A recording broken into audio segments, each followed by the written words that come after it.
প্রিয় শিক্ষার্থীরা, আশা করি তোমরা সবাই সুস্থ আছো, ভালো আছো। আমি তোমাদের মাঝে সেটের নীতি দ্বিতীয় অধ্যায় নিয়ে, অর্থাৎ যদিও ক্লাস নবম দশম শ্রেণীর জন্য এটা দ্বিতীয় অধ্যায় এবং ক্লাস 8-এর জন্য এটি সপ্তম অধ্যায়। তো প্রথম একটি ক্লাস আমরা করিয়েছিলাম, আজ আমি দ্বিতীয় ক্লাস নিয়ে আসছি।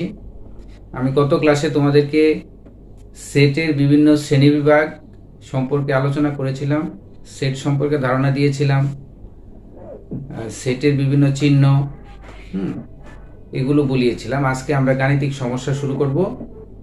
চলো আমরা দেরি না করে অঙ্ক করা শুরু করে দিই। আমি তোমাদের জন্য আজকে প্রথমে যে নিয়মটি রেখেছি দেখতে পাচ্ছ, এটি হচ্ছে তোমাদের দ্বিতীয় অধ্যায়ের, অর্থাৎ যাদের নবম দশম শ্রেণীর গণিত বই তাদের 3 নম্বর এবং 4 নম্বর অঙ্ক, আর সব যারা অষ্টম শ্রেণীতে আছো তাদের সপ্তম অধ্যায়ের 12 এবং 13 নম্বর অঙ্কের অনুরূপ কিছু অঙ্ক আমরা এখানে করব। তোমরা লক্ষ্য করেছো এখানে আমরা কয়েকটি সেটের নাম দিয়েছি, যেমন এখানে এ দেওয়া আছে, এ সেটের সদস্য দেওয়া আছে 1 2 3, বি সেটে আছে 2a এবং সি সেটে আছে ab। এই তিনটি সেটের আলোকে আমাদেরকে এই মানগুলো বের করতে বলেছে। আমরা একটা একটা করে করব। চলো আমরা শুরু করি। তাহলে প্রথমে দেখো কতে আছে, কতে বের করতে হবে এ ইউনিয়ন বি। তাহলে আমরা প্রথমে এর মান বসিয়ে দেব। এর মান এখানে কত আছে? এর মান আছে 1 2 3। ইউনিয়ন বির মান হচ্ছে 2a। তাহলে আমরা গত ক্লাসে দেখিয়েছিলাম যে যদি ইউনিয়ন থাকে তাহলে আমরা কি করব? কমন এবং আনকমন দুটোকেই নেব, অর্থাৎ যে এরা এখানে যারা যারা আছে সবাইকে আমরা নিয়ে নেব। তাহলে কাদের নিতে পারছি আমি? 1 2 3 আর হচ্ছে a। আর একটা কথা আমি গত ক্লাসে বলিয়েছিলাম যে একই সদস্য যদি দুইবার থাকে, দুইবার নিতে হবে না, একবার আমরা নেব। তো হয়ে গেল কয়ের অঞ্চলটি। এবার আসো আমরা ঘ নাম্বারটি করব। খতে বলা আছে যে বি ইন্টারসেকশন সি। তাহলে বি তে এখানে কি আছে? বি তে আছে 2a, ইন্টারসেকশন দেব সি তে কি আছে? ab। তাহলে ইন্টারসেকশনের নিয়ম হচ্ছে শুধু কমন গুলো যাবে। তাহলে এখানে দুটার মধ্যে কমন আছে কি? দেখো এটা এখানেও আছে, এখানেও আছে, তাহলে শুধু এ আসবে। তাহলে আমরা বি নাম্বারটা পেয়ে গেলাম। এবার আসো আমরা সি তে যাব, গ নাম্বারে যাব। গ নাম্বারে বলা আছে যে কি দেখাতে হবে? A intersection B union C. তো আমরা এখানে প্রথম এর মান এ রেখে দেব, ইন্টারসেকশন দেব, এখানে বি এবং সি এর মানটা বসিয়ে দেব। বি তে আছে কত? 2a ইউনিয়ন সি তে আছে ab। এই অংশটাকে আমরা একটা থার্ড ব্র্যাকেট দিয়ে আটকিয়ে রাখলাম। এখন এ ইন্টারসেকশন, এখন বলো এখানে কি আসবে? ইউনিয়নে কারা কারা আসবে? ইউনিয়নে আসবে শুধু কমন এবং আনকমন সবাই। কে কে আসবে? তাহলে 2 আসবে, এ আসবে, বি আসবে। এবার আমি মান বসিয়ে দেবো। এর মান কত আছে যেন? 1 2 3, ইন্টারসেকশন 2ab। এবার আমাদের আনতে হবে কি? যারা কমন। ইন্টারসেকশন মানে কমন। কমন গুলো কারা কারা? দেখো এখানে 2 আছে, শুধু 2, আর কোনো কমন সদস্য নেই। তাহলে এটার অ্যান্সার হবে শুধু 2। এটাই হলো অ্যান্সার। তাহলে আমরা এ ক খ গ পেয়ে গেলাম। আসো আমরা ঘ নাম্বারটাও করে ফেলি। ঘ নাম্বারে দেখো কি দেওয়া আছে? A union B intersection union C. তাহলে আমরা সবসময় আমরা প্রথম বন্ধনীর কাজটা করব। তাহলে এখানে এ তে আছে কত? 1 2 3, ইউনিয়ন বি তে আছে কত? 2a। এটা আমরা আগে করব আর সিটাকে পরে বসাবো। তাহলে এখানে কি আসবে? কমন আনকমন সবাই আসবে, অর্থাৎ 1 2 3a। এবার আমি সির মানটা বসিয়ে দেবো। সির মান কত যেন আছে? ab। তাহলে কি হবে? এখানেও যেহেতু ইউনিয়ন আছে সবাই আসবে, অর্থাৎ 1 2 3ab, সবাইকে নিয়ে নেব। তো বন্ধুরা আশা করি বুঝতে পেরেছ। তো ও নম্বর অঙ্কটি তোমরা নিজেরা করে নিবে এবং এই নিয়মে তোমাদের যারা অধ্যায় 2 এ আছো তারা 3 এবং 4 নম্বরের অঙ্কগুলো করতে পারবে। এবার আমরা প্রথম নিয়মের আরেকটি কৌশল দেখব।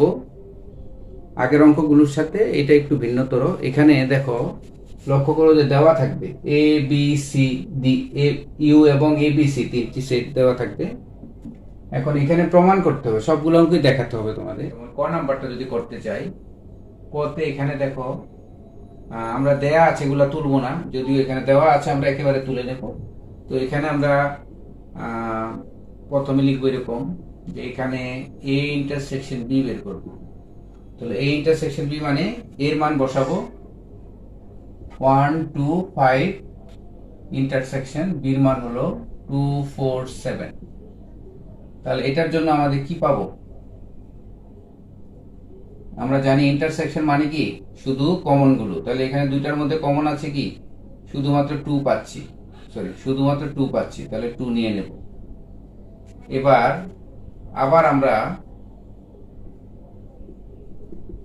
আমরা লিখবো B intersection A, B intersection A বের করব। তাহলে বির মান আগে বসাবো 2 4 7, ইন্টারসেকশন দিয়ে দেব 1 2 5। তাহলে এখানেও দেখো শুধু কমন আসছে কত? 2। দেখতেছো যে এ ইন্টারসেকশন বি যা আসছে বি ইন্টারসেকশন এ তাই আসছে। সুতরাং আমি লিখে দিতে পারবো যে এ ইন্টারসেকশন বি সমান বি ইন্টারসেকশন এ। তাহলে আমরা প্রমাণ পেয়ে গেলাম। এই হলো আমাদের কয়ের অ্যান্সার। তাহলে আমরা এবার ক নাম্বারটা করবো। হ্যাঁ, খ নাম্বারে যাব। খ নাম্বারে বলছে যে দেখাইতে হবে যে A intersection B whole prime সমান A prime union B prime. তো আমরা এখানে, এটা তোমরা জানো এটা হচ্ছে পূরক সেট। তাহলে এটা পেতে হলে আমাকে প্রথমে ভিতরের অংশটুকু বের করতে হবে। আগে আমাকে এ ইন্টারসেকশন বি বের করতে হবে। তাহলে এ ইন্টারসেকশন বি আমি বের করে নেই, কত আসবে? 1 2 5 ইন্টারসেকশন 2 4 7। তাহলে এর মধ্যে কমন আসবে শুধুমাত্র 2।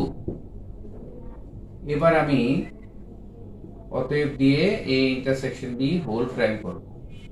হোল প্রাইম হবে কি? সার্বিক সেট ইউ থেকে মাইনাস করে দিতে হবে এ ইন্টারসেকশন বি। তাহলে ইউ তে কারা আছে? 1 2 3 4 5 6 7। ইউ এর মান এই যে দেখো দেওয়া আছে, এখান থেকে আমি মাইনাস করে দেব এ ইন্টারসেকশন বি তে যারা আসছে, মানে শুধু 2। তাহলে আমার কত থাকতেছে দেখো। তাহলে এটার মাইনাসের জন্য শুধু 2টাকে আমি বাদ দিয়ে দেব। তাহলে থাকবে কত? 1 3 4 5 6 7। এই গেল এক পক্ষ। এবার আমি আবার লিখবো, আবার আমি এখন এই ডান দিকে যাব, এ প্রাইম বের করব। এ প্রাইম মানে কি? ইউ মাইনাস এ। তাহলে ইউ তে কারা আছে? 1 2 3 4 5 6 7। সেখান থেকে মাইনাস করে দেব এর সদস্য কারা? 1 2 5। 1 2 5টাকে মাইনাস করে দিলে কত থাকবে? তাহলে 1 2 5 কে বাদ দিলে আমার থাকবে 3 4 6 7। তাহলে এটার অ্যান্সার আসবে 3 4 6 7। এবার আমি বি প্রাইম বের করব। বি প্রাইম মানে হবে ইউ মাইনাস বি। ইউটা কিন্তু বড় হাতের ইউ দিতে হবে, হ্যাঁ, মনে রাখবে। এখানে হবে 1 2 3 4 5 6 7। এখান থেকে মাইনাস করে দেব বির মান কত? 2 4 7। 2 4 7। তাহলে আমি এখান থেকে 2 4 7 যদি বাদ দিই থাকবে কত? 1 3 5 6।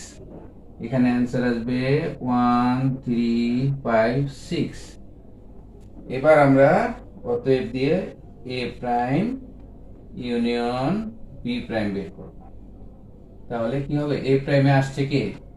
এ প্রাইমে আসছে 3 4 6 7 ইউনিয়ন বি প্রাইমে আসছে 1 3 5 6। তাহলে এটার জন্য সবাই আসবে, হ্যাঁ, ইউনিয়ন যেহেতু সবাই আসবে। তাহলে 1 3 4 5 6 7। 1 3 4 5 6 7। তাহলে কি দেখতে পাচ্ছ যে এখানে এই অংশটুকুর মান যেটা আসলো 1 3 1 3 4 5 6 7, দেখো এই অংশটুকুর অ্যান্সার আর এই অংশটুকুর মান একই এসেছে, তাই তো? দেখো, তাহলে আমরা বলতে পারছি যে, সুতরাং আমি বলে দিতে পারছি যে কি, অতএব A intersection B whole prime সমান হবে A prime union B prime should. আশা করি বুঝতে পেরেছো। আমরা আরেকটি অঙ্ক করব এই নিয়মের। হ্যাঁ, এবার এই নিয়মের আরেকটি অঙ্ক করি, তাহলে তোমাদের কাছে আরেকটু ভালো লাগবে। যেমন আমি নতুন আরেকটি অঙ্ক তুলে নিলাম, যেমন এখানে 6 নম্বর অঙ্কটি তুলেছি, আগে ছিল না, যে A union B intersection C থেকে এটা প্রমাণ করতে বলেছে। তাহলে এইটা আমরা কিভাবে প্রমাণ করব? তো এখানে আমরা যেটা করব, লিখবো এখানে আমরা প্রথমে এ ইউনিয়ন বি বের করব। ওই দিন ওই আগের অঙ্ক তোমরাতে বলেছি যে প্রথমে ব্র্যাকেটের কাজ করতে হবে। তাহলে এ ইউনিয়ন বি মানে কি, 1 2 5 ইউনিয়ন 2 4 7। তাহলে কি আসবে? ইউনিয়ন মানে সবাই আসবে, 1 2 4 5 7, তাই তো? 1 2 4 5 7 আসবে, এটা আসলো। এবার আমি করে দেব অতএব দিয়া এটা পুরাটা A union B intersection C. তাহলে কি আসবে? এখন এ ইউনিয়ন বি তে যারা আসছে 1 2 4 5 7, এটার সাথে ইন্টারসেকশন দেব সি এর মান। সি এর মান কত আসছে? 4 5 6। তাহলে এতে কি কারা আসবে? কমন আসবে কি কে বলো? 4 আসবে, 5 আসবে, দুইটা শুধু আসবে, অর্থাৎ এখানে শুধু 4 এবং 5 আসতেছে। এটা হলো এক পক্ষ, মনে রাখবে। হ্যাঁ, আমরা বাম পক্ষের কাজটুকু করে ফেললাম। এখানে আরেকটা বিষয় তোমরা খেয়াল রাখবে যে আমরা সেটের অঙ্কে, হ্যাঁ, বাম পক্ষ এবং ডান পক্ষ মানে লেফট হ্যান্ড সাইড এবং রাইট হ্যান্ড সাইডটা ব্যবহার করব না, কারণ সেটের জন্য এই জিনিসটা আমরা প্রযোজ্য নয়। তো আমরা এই কারণে এখানে আবার অতএব এইভাবে আমরা ব্যবহার করে চলে যাব, অর্থাৎ বাম পক্ষ বা ডান পক্ষ এরকম কোনো বিষয় আমরা লিখছি না। এবার আসো আমরা ডান পক্ষের কাজটুকু করব। আবার ডান পাশের প্রথম অংশ হচ্ছে এ ইন্টারসেকশন সি। তাহলে এতে আছে কি আছে? 1 2 5, ইন্টারসেকশন সি তে আছে 4 5 6। তাহলে কি হবে? এখানে কোনো কমন আছে কি? শুধু 5 আছে না, দেখো শুধু কমনটা আসবে 5। এবার আসো আবার আমরা কোনটা বের করব? বি ইন্টারসেকশন সি বের করব। তাহলে বি তে আছে কত? 2 4 7, ইন্টারসেকশন 4 5 6। তাহলে কমন আসবে কোনটা? এখানে কমন আসতেছে 4, শুধু 4 আসতেছে, তাহলে আমরা এখানে পেলাম 4। এবার আমরা অতএব দিয়ে এটা দুইটাকে একসাথে, যেটা লেফট হ্যান্ড সাইডে যা চেয়েছি, A intersection C union B intersection C. তাহলে কি হবে? এ ইন্টারসেকশন সি পেয়েছি 5, ইউনিয়ন বি ইন্টারসেকশন সি পেলাম 4। তাহলে এটা কমন আনকমন সব আসবে, 4 5 হবে। দেখো এই যে এটার মান আর এটার মান মিলে গেছে, অর্থাৎ বাম পক্ষ ডান পক্ষ সমান। অতএব আমরা লিখে দেব যে A union B intersection C সমান A intersection C union B intersection C should. তোমরা এভাবে বাকি অঙ্কগুলো সম্পূর্ণ করে কমেন্ট বক্সে SW এর জন্য জমা দেবে, এটা আমাদের SBI নাম্বার হিসেবে কাউন্ট হবে। সবাই অঙ্কগুলো করবে, এবং যাদের যেই শ্রেণী অনুযায়ী, যারা ক্লাস নবম দশমে আছো তারা তোমাদের বইয়ের 2 3 নাম্বার এবং 4 নাম্বারটা সলভ করবে, এবং যারা ক্লাস 8-এ আছো তারা 8-এর অঙ্কগুলো সলভ করবে। আলাদা আলাদাভাবে যার যার ক্লাসের অঙ্কগুলো তারা করবে, এবং এখানে অঙ্কগুলো দেওয়া আছে সেই নিয়মগুলো ফলো করবে।